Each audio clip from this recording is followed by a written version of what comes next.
రెండు దేశాల మధ్య యుద్ధం అంటే face to face, hand to hand అన్నట్టే జరుగుతుంది. కానీ ఇజ్రాయెల్ హమాస్ మధ్య యుద్ధం అలాంటిది కాదు.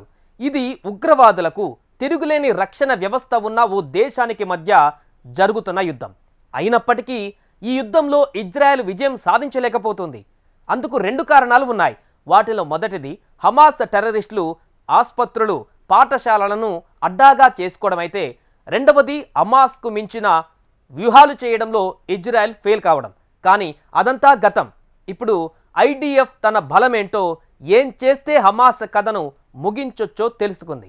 అందుకు తగ్గ స్ట్రాటజీని అమలు చేసి హమాస్ పనిపడుతోంది. ఇంతకు గాజాలో ఉగ్రవాదుల ఏరివేతకు ఐడిఎఫ్ మార్చిన ఆ వ్యూహమేంటి?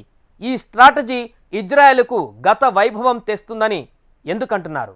ఇప్పుడు చూద్దాం. గాజా స్ట్రిప్ లో ఇజ్రాయెల్ మార్చిన వ్యూహం ఏంటి?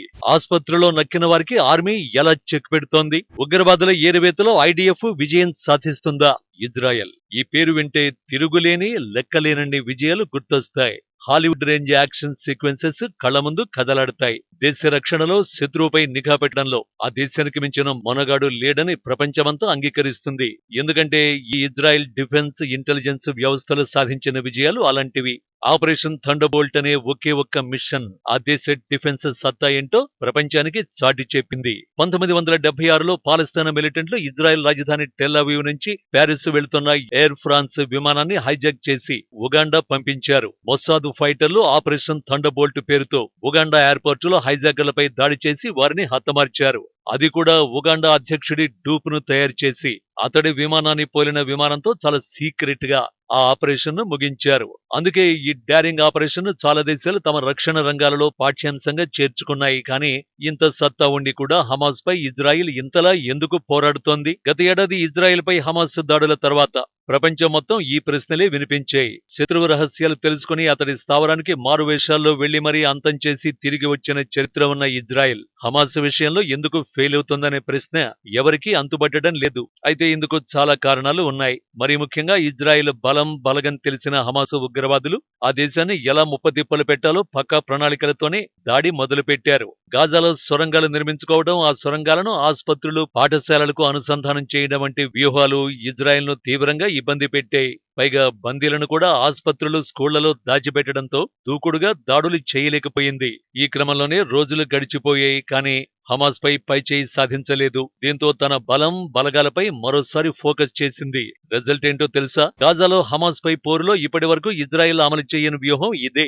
జెనిన్ వెస్ట్ బ్యాంక్ నగరంలోని ఇబ్న్ సినా ఆసుపత్రిలో హమాస్ కి చెందిన టార్గెటెడ్ ఉగ్రవాదులున్నట్టు ఐడిఎఫ్ కు పక్కా సమాచారం అందింది. అయితే ఆసుపత్రులు, పాఠశాలలోకి వెళ్లి దాడి చేసే అవకాశం ఇజ్రాయేలీ ఆర్మీకి లేదు. కానీ ఎలా అయినా ఆ ఉగ్రవాదులను అంతం చేయాలన్నది ఐడిఎఫ్ ప్లాన్. దీంతో తన పాత స్ట్రాటజీ మరోసారి అమలు చేసింది. ఐడిఎఫ్ కమాండోలు గెటప్స్ మార్చేశారు. వైద్యులు, నర్సులు హిజాబులు ధరించిన మహిళల్లాగా మారువేషంలో ఆసుపత్రిలోకి ఎంట్రీ ఇచ్చారు. సర్జికల్ మాస్కులో ఒకరు, ఓ చేతిలో రైఫిల్, మరొక చేతిలో ముడుచుకున్న వీల్ చైర్ తో వెళ్లారు. ఆసుపత్రిలోని 3వ అంతస్తులో ఉగ్రవాదులు ఉన్నారని నిర్ధారించుకుని తెలివిగా అక్కడకు చేరుకుని తమ టార్గెట్ లిస్ట్ లో ఉన్న 3 హమాస్ ఉగ్రవాదుల్ని అంతం చేశారు. ఈ ఆపరేషన్ అంతా కేవలం 10 నిమిషాల్లోనే పూర్తి చేశారంటే వాళ్ళు ఎంత పకడ్బందీగా వ్యవహరించారో అర్థం చేసుకోవచ్చు. అందుకే ఆ వీడియోలు సోషల్ మీడియాలో విపరీతంగా వైరల్ అవుతున్నాయి. మరోవైపు వీడియో బయటకు వచ్చిన వెంటనే ఇజ్రాయెల్ డిఫెన్స్ ఫోర్సెస్ స్పందించింది. మృతుల్లో హమాస్ మిలిటెంట్ మొహమ్మద్ జెలెమ్నహ్ ఇటీవల కొంతకాలంగా ఈ ఆసుపత్రిని వేదికగా చేసుకుని ఉగ్ర కార్యకలాపాలు చేస్తున్నట్టు ఇజ్రాయెల్ డిఫెన్స్ ఫోర్సెస్ పేర్కొంది. అతడి 2 సోదరులు కూడా ఈ ఆపరేషన్ లో మరణించినట్టు పేర్కొంది. వీరు కూడా పలు దాడుల్లో నిందితులని తెలిపింది. వీరు 3 కలిసి అక్టోబర్ 7 తరహా దాడులకు కుట్ర పన్నుతోన్నట్టు తెలిపింది. గజావీ సోదరుల్ని ఇస్లామిక్ జిహాద్ మిలిటెంట్ గ్రూప్ సైనికులుగా పేర్కొంది. జెలెమ్నహ్ ను హమాస్ సాయుధ విభాగానికి కమాండర్ గా పేర్కొంది. ఈ సీక్రెట్ ఆపరేషన్ పై ఇజ్రాయెల్ మంత్రి కూడా ప్రశంసలు కురిపించారు. నిజానికి గాజాలో హమాస్ కు చెక్ పెట్టాలంటే నేరుగా ఎదుర్కొనే కంటే ఈ తరహా సీక్రెట్ ఆపరేషన్లే రిజల్ట్ ఇస్తాయి. చూస్తుంటే భవిష్యత్తులోనూ ఇవే ఆపరేషన్లు కొనసాగించబోతున్నట్టు కనిపిస్తోంది.